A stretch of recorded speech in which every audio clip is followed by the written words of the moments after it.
Coming up next on Arizona Horizon, details of a lawsuit against Prop 211, which adds additional disclosure on some campaign contributions.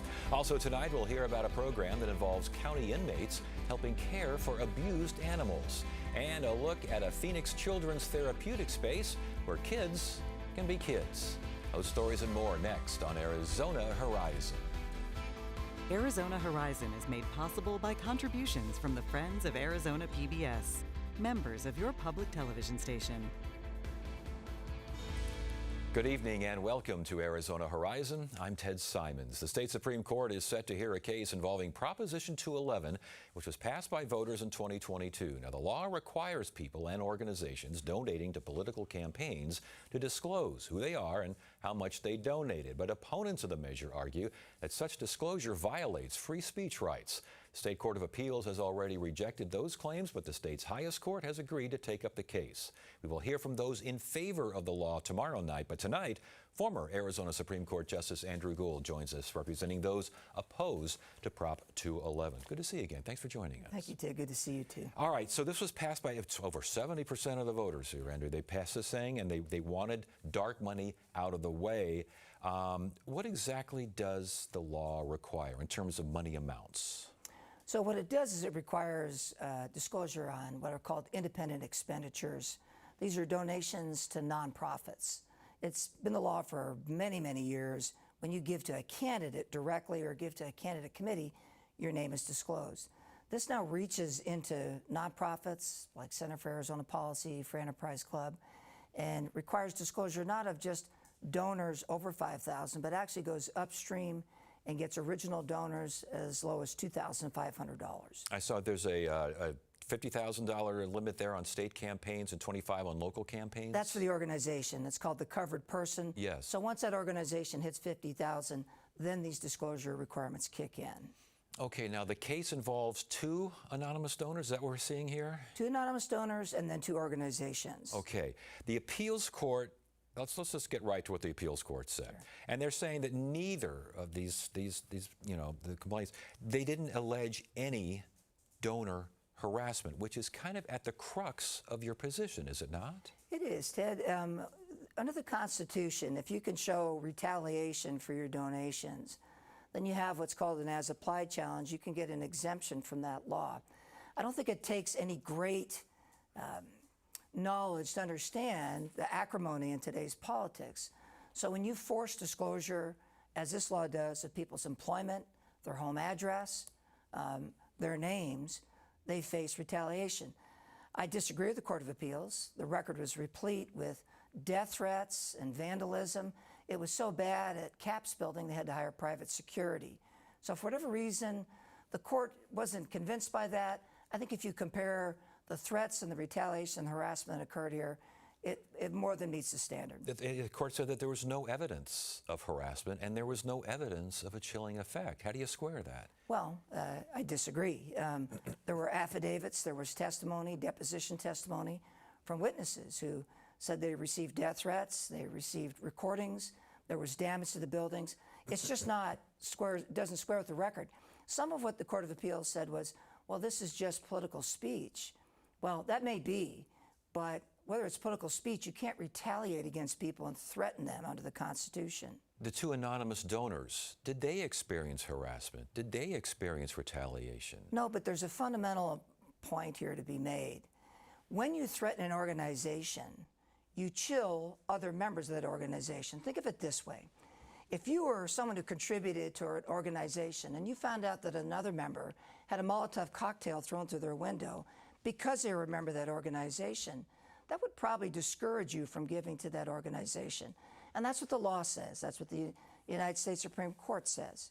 If you chill speech by threatening the organization or any of its members, then that's retaliation. And again, that would go against the ruling in which the judge basically said no evidence that the suits with the states, it coincides with the state. I think the quote is interest in having an informed electorate. How can you have an informed electorate if we don't know where the money's coming from? Well, the disclosure rules in terms of campaign finance are typically based on what's called an anti-corruption interest. In other words, one person giving too much money to a candidate, the concern is that candidate, when they get in office, will be controlled. The informational interest is very broad, but here's the problem with the informational interest under this statute, Ted. The statute is written so broadly, it sweeps in everyone who gives to these nonprofits. People who just give for issue advocacy, or people who want to contribute money to develop policy. It traces back anything that is in any way related or in preparation for some of this campaign media spending. No one understands where to draw the line. It's impossible. Judge Silver also said that there's a strong governmental interest in knowing who is funding campaign media spending. There's a strong governmental interest. Got a point there? Well, there is, but where do you draw the line? People may want to know things that, you know, what's the race, what's the sex, what organizations does a person belong to? Those might help somebody decide about who's contributing, but we don't allow that. So the connection between somebody giving to a nonprofit just to engage in some issue advocacy and things they believe in and disclosing their names, it's a very tangential interest, and the law requires that relationship to be very substantial and tight. Here, it covers virtually any donation to a nonprofit. Now, correct me if I'm wrong. Did the founders not require disclosure of campaign state founders? Wasn't that in the original Constitution? Only for campaigns and candidates. Yes. It's Article 7, Section 16, very specific. It does not include ballot initiatives like this law does, or independent expenditures. Specifically doesn't include Do you it. think it was intended to not include those things, or were those things not as big a factor as they are now? I do, because at the time there was an alternative proposition that was offered. It was called Proposition 70. And in that, it was a much more expansive law. It covered all contributions to influence any election. And the founders rejected that in 1912 and chose a much more narrow provision. So by rejecting it, and picking a more limited provision, I think that's what they meant to do. For those who would agree with you that, you know, if a Molotov cocktail goes through someone's window because they donate to XYZ, then maybe someone else may not want to donate to XYZ. The trial court said that there is no right to hide, a right to hide for campaign contributions. What do you make of that? Well, I don't know what the right to hide means. What I do know is that there is a constitutional right to anonymous political speech. The Federalist Papers were all anonymous. In 1912, when the initiative for women's suffrage was on the ballot, all the contributions to that initiative were anonymous. When the Anti-Saloon League wanted to put prohibition on the ballot, all of the contributions to that initiative were anonymous. We have a long history of anonymous speech, and I would go further, Ted, and say that's part of why the reason why we adopted a secret ballot is so people can vote anonymously, not face retaliation. But in terms of influencing elections, why should people be able to influence elections in secret? Well, we influence elections in many ways. Some of it is through contributions, some of it is through anonymous papers, but people have a right to be able to engage in expressive association with groups they support, and there's a right to avoid retaliation.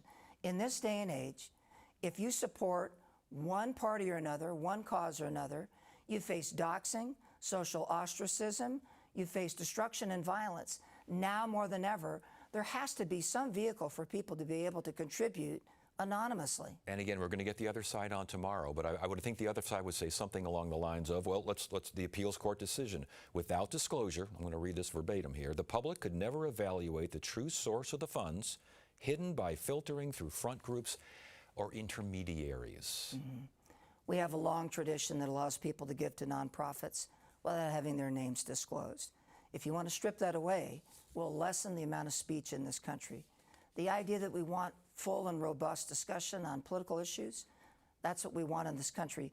Doxing people and disclosing their names only silences people. But the full and robust discussion should not necessarily include who is sponsoring the full and robust discussion. That's right. All right. Andrew Gould, thank you so much for joining us. It's good to see you again. Thank you. Good to see you. My pleasure. Looking to jumpstart your career opportunities? Arizona PBS has you covered. Come to the Salvation Army Kroc Center in South Phoenix between 5:30 and 8 p.m. on September 11th. Get expert advice, valuable resources, and discover new opportunities at this free career networking event sponsored by Gateway Community College. Through the Great Depression This was a country in despair. and the greatest war in history, He was leading the free world against Adolf Hitler, and it wasn't at all clear that we were going to win. He led the country with optimism and hope. Oh, I think there's no question that Roosevelt loved being president. The definitive biography of FDR, An American Experience. Tuesday night at 7 on Arizona PBS. Join us for a special screening of Downton Abbey, the grand finale. Welcome to 1930. The world is changing. Families like ours must keep moving to survive. If Mama were alive, what would she do? Downton Abbey, the grand finale, only in theaters September 12th. Become a new sustaining donor and secure your tickets today. Scan the QR code or visit azpbs.org/Downton for more information.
The Maricopa County Sheriff's Office Animal Safe Haven program offers inmates the opportunity to help care for and rehabilitate abused animals with the goal of nurturing the animals back to health and adopting them out to forever homes. Terrell Shalene is the supervisor at MCSO's Animal Safe Haven unit, and we're also joined by Lulu, a Boxer Bull Terrier mix from the MASH unit, and I'm telling you, that is a great dog. Oh, yeah. That is a sweetheart of a dog. Yes, she is. Oh, my goodness. All right. The mission of the, I'm totally taken by, the mission of the Animal Safe Haven unit. What is the goal here? So the goal of the MASH unit was set up by Sheriff Arpaio, and it was designed to take in abused and neglected animals as live evidence in court cases.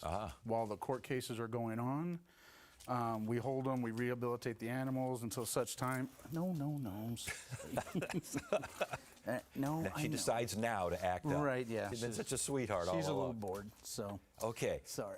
So anyway, so for cases only, and then it kind of expanded from there? Yes, absolutely. So it became, we had to try to find a way also to use the animals we have to be a program for working inmates. So it started out with female working inmates that deal with the dogs, cats, the domestic animals, whereas the male inmates would deal with the livestock animals that we get. So we get in horses, goats, and all those other things too. I know, baby, I'm sorry. That's all right. She's putting on a show. Absolutely. So we utilize that as a program for the working inmates to help them gain skills for employment in the future once they get out of jail and custody. And I want to talk about the animals here in a second, you too, Lulu. But as far as the inmates are concerned, a little bit of rehab there too, huh? Absolutely. So while we're rehabilitating the animals and the inmates are also rehabilitating the animals, it's also rehabilitating themselves. Most of them come from broken homes, drug use, things like that, and they don't know really how to take care of themselves. So while they're taking care of the animals, they learn self-respect and to take care of themselves. So describe the process. Let's talk about Lulu here. Talk about Lulu's life. What does she experience, and what is she experiencing now? So Lulu came to us. She came from a case of a deceased owner that it was in Sun City, so we took ownership of her. Next of kin was not able to take care of her, so that person signed her over to us. As I said, in most cases, she would just come in as evidence and abuse neglect. So this is one of the other services that we have for the Sheriff's Office. So as she comes in, the inmates work with her, rehabilitate her. We have animal care techs that also deal with maintaining the health, vaccines, working with contracted vets. So while she's with us, the inmates go through different programs. So they learn about kennel cleaning, learn about different animal diseases, how to take care of animals, and as well as grooming also. So we've set up a new grooming program. I was going to ask how the inmates are vetted for this program. So we do have, it's one of the only jobs within MCSO where we do an interview process. So inmates put in for this. We go actually to interview them. We ask them a series of questions. We go through their charges, things like that. So I know. So we go through their charges to find out, to see where they're going to be. We don't want anybody with extremely violent criminals. No, it's not time to play right now, Lulu. That's what you think. Right, absolutely. Yeah. So we go through a vetting process, and the same thing for the male inmates, that they go interviewed. And once the inmates actually complete the program, we actually give them a resume that they can take to a future employer, and they're free to call us, and we can give them more details as well as the workers, so we can give them more of a fresh start also. And as far as a fresh start now, these dogs are up for adoption, are they not? Absolutely they are. So once they become the property of the MASH unit, we do get them up for adoption. I know you're bored, I'm sorry. We do get them up for... Holy smokes, let's move the table out of the way here a little bit. Okay. Well, she's certainly active. If you want an active, all terriers are. I used to have a bull terrier. They put a tether ball up and the thing will be happy for the next 5 hours or something. I know. But she looks in good shape. She is, and usually she's a little more well-behaved and I think it's just a different environment. But yeah, so once the animals become our property, we do put them up for adoption. We try to get out to different events. We have a Facebook site, it's MCSO MASH Unit, so people can follow us on there, as well as a Pet Finder account, which we keep up to date with the animals that we currently have up for adoption. Okay, if they're so they are up for the adoption through the sheriff's office, not a shelter, or do you work in tandem with shelters? Nope, we don't work. There's MASH Unit is its own separate entity. So we actually will put them up for adoption. People come to us. We get invited to different adoption events. Which we promote on our Facebook site to show where we're at. So if people are interested, they can stop by the booth. All the money that we get from donations, as we do not have set fees, it's donations only, but everything goes to help for the care of our animals. And the last question here. Results you've seen from inmates, results you've seen from the Lulus of the world. Oh, it's amazing difference, especially when we get in animals that come from abuse and neglect, to just rebuild that trust with them again, where they can trust people. It's amazing, it's incredible, and it's kind of heartbreaking for us as staff when we see them from the worst. We help rehabilitate them, we work with the inmates to help rehabilitate them. Then they find a good home. It's like heart-wrenching for you, but you're happy for them at the same time. And the workers, it's the same way, and it's more so for them. Most of our workers do not actually come back to jail, for our recidivism rate is rather low, as we try to find them all kinds of resources to help get them a fresh start once they leave the facility. That's great news. Terrell Chalene, again, MCSO Animal Safe Haven Unit, with the star of the show, Lulu. I'm guessing Lulu will find a forever home here pretty doggone shortly. Absolutely. So we've had her for about a year now. Oh, good to have you both here. Thank you so much. Thank you, sir.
I'm Amna Nawaz. Tonight on the NewsHour, Israel's prime minister vows to root out terrorists after a deadly attack in Jerusalem.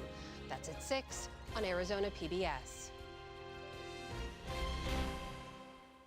Phoenix Children's Life Zone, Child Life Zone, is a therapeutic space where kids can be kids. It's a procedure-free area that gives patients and families the opportunity to enjoy time together in a fun and comfortable environment. To tell us more, we welcome Jessica Bryson, Child Life Supervisor at Phoenix Children's. Welcome to Arizona Horizon. Good to have you here. Thank you for having me. You got some other friends here. We'll look at those here in a second here. The Child Life Zone, this is on the Thomas Road campus? Yes. Correct. Give me a better definition of what's going on here. Well, it's a state-of-the-art play space that we have where kids can just be kids. We call it the happiest space in the hospital. And there's everything you want there. Foosball, pool, video games. We have a space where we can do cooking classes. We can do crafts. We have our own studio, so we're doing closed-circuit television throughout the hospital. Just anything you can want. It's a great place for special guests and visitors. Anytime we have a celebrity, a sports team, that's where we bring them. Yeah. Okay, so a therapeutic space, you said it's state-of-the-art. What makes it state-of-the-art? We just have amazing technology in there. Anything new and upcoming we have. We have the VR systems, the really cool studio. The studio is amazing. It's this anything you could want to do in there. We can host all these shows out of there. We can put on concerts in that space. It's just really amazing. So that part of the create aspect, I know that playing and learning and creating are three of the big things going on. Let's start with playing. I mean, arcade games, air hockey, pinball, pool, I mean, gaming's virtual reality. Yeah. You got it all there, huh? Yeah. Well, play is how children learn. So just because they're in the hospital doesn't mean that we don't want them to be kids. So this is a space where they can go and be kids, even though they're going through really hard things. Right. And we're helping them through that. We're helping explain those things to them. We even have things in the zone that can teach them that. We have different, we have a big screen that shows a patient on it, and we can push it and show what an x-ray is, what an IV is, like all these different things in that space. So they can come in and learn about their diagnoses, and then they can just be kids, which is what we want them to do while they're in the hospital. I love the idea of sports lockers with pro apparel and equipment. Yeah, it's signed by the guests that come in. Learning. And you mentioned learning not only about x-rays, but learning about their own medical procedures? Do you go that? So you do that? Yeah, so we can teach them about procedures in there. We teach with toys, we teach with real medical supplies, and we can do crafts in there with medical supplies so that you can get familiar with them. So it's not just something that's being done to you. We can actually show you the supplies, you can touch them, you can feel them, and then when we do have to use them on the patients, they're less scary because you're familiar with those items. I would think so. And as far as learning, you mentioned kitchen and cooking. I mean, cooking classes go on here? We've had dietitians come in and do cooking classes that with the patients there, but then also they're sending that out on the television screen. So not everyone can come necessarily. They might be stuck in their room for different reasons, but they can watch it on the TV. You can play bingo from your room. You can do all these different activities, and we'll bring you the prizes to your room if you win. Very cool. There's a light, bright wall. Yes. Now that sounds state of the art. It's really cool. You can turn the knobs and they change all different colors, and I've seen people write their names in the lights, and it's just really fun. Yeah. Now the broadcast studio and the music and recording studios, those are separate?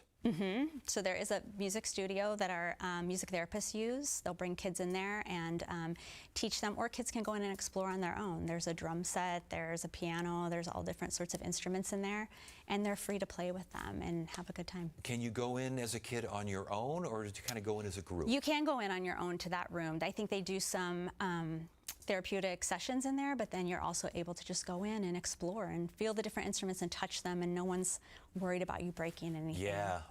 So who can use the zone? What are the requirements? Like six and older? Yes, so 6 and older are allowed in the zone. But we do have special events in there. When we have special events, we let all ages of kids come from the hospital. So it's open to everyone at some point. Does there have to be a nurse approval or a doctor approval? Say the kid's ready for something like this? Correct. And if we're having any events, we need to know, do they have any dietary restrictions? can they come down? A volunteer usually will walk them down just so they can find the space. But And I would imagine connecting with others would be a big part of the recovery process. It's really fun when you look in there and you see patients playing with other patients. Yeah. And so they're like, oh, they're in the same boat as I am, but we can come here and have fun. I noticed the funding was from Garth Brooks Teammates for Kids. Yes. What's that? What is that? Yeah, that's an organization that is funded by Garth Brooks. And so he's come to the zone before. He's come out and done visits there. It's just a great space for kids. And we've talked about a great space for kids. Let's talk about families, how important it is for families. Yeah, so it's a nice space that patients can come with their families. Their siblings can come in, their parents can come in, and they can all do things as a family. Yeah. All right, so this is, do you have to make an appointment, a reservation? Nope, we have hours. We're open every day. And so we have the set hours that patients can come in. And these little things here on the table, these are just little things that just some different ways that we teach our patients to make things less scary. We may use a stuffed animal and have their IV in to show them what it is. Yeah, that's great.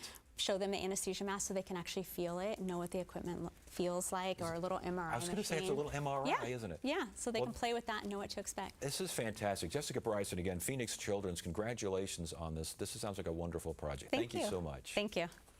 And that is it for now. I'm Ted Simons. Thank you so much for joining us. You have a great evening.